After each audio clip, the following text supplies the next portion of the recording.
সকলকে স্বাগত জানিয়ে আমি আজকের ভিডিও শুরু করছি।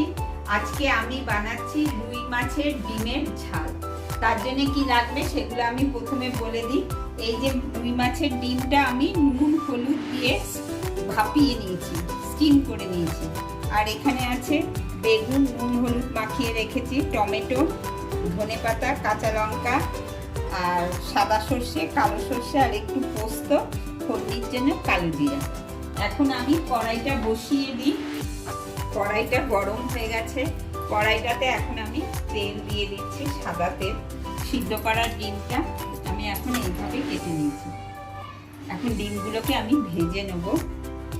আর মিক্সারে ততক্ষণে আমি কাঁচা লঙ্কা, এই সর্ষে, পোস্ত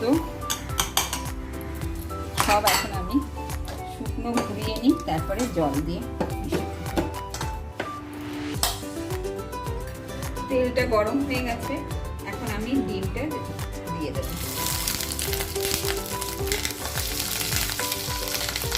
ডিমটা ভাজা হয়ে গেছে একটা পাশ, এখন আমি একটা পাশ উল্টে দেব।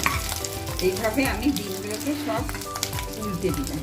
এখন ডিমগুলো আমার ভাজা হয়ে গেছে, এখন আমি তুলে নিচ্ছি। এখন এই তেলের মধ্যেই আমি কালো জিরা ফোড়নিটা দিয়ে দিলাম, তারপরে এই বেগুনগুলো দিয়ে দেবো। বেগুনগুলো একটু ভাজা করে বেগুনটা আমার ভাজা হয়ে গেছে।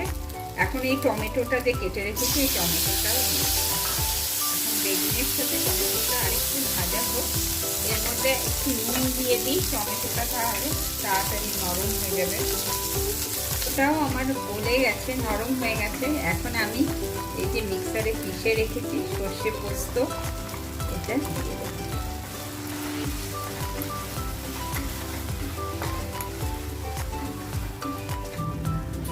জলটা আমি দিয়ে দিলাম।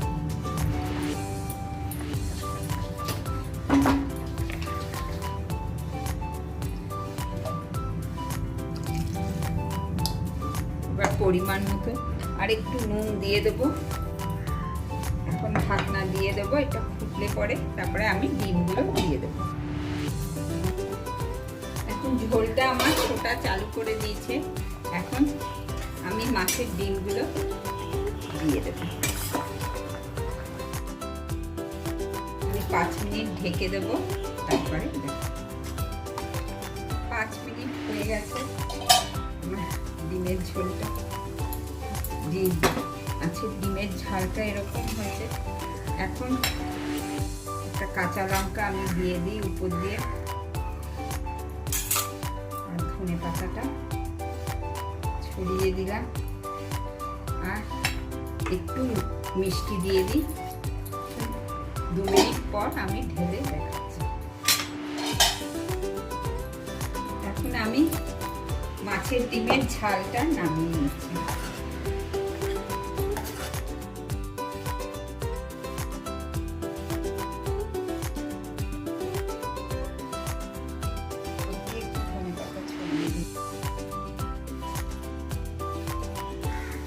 এইভাবেই রেডি হয়ে গেল আমার মাছের ডিমের ঝাল। আপনারা এইভাবে ঘরে বানিয়ে খাবেন। আর ভিডিওটা ভালো লেগে থাকে please like, share, comment, subscribe করবেন আমার পাশে।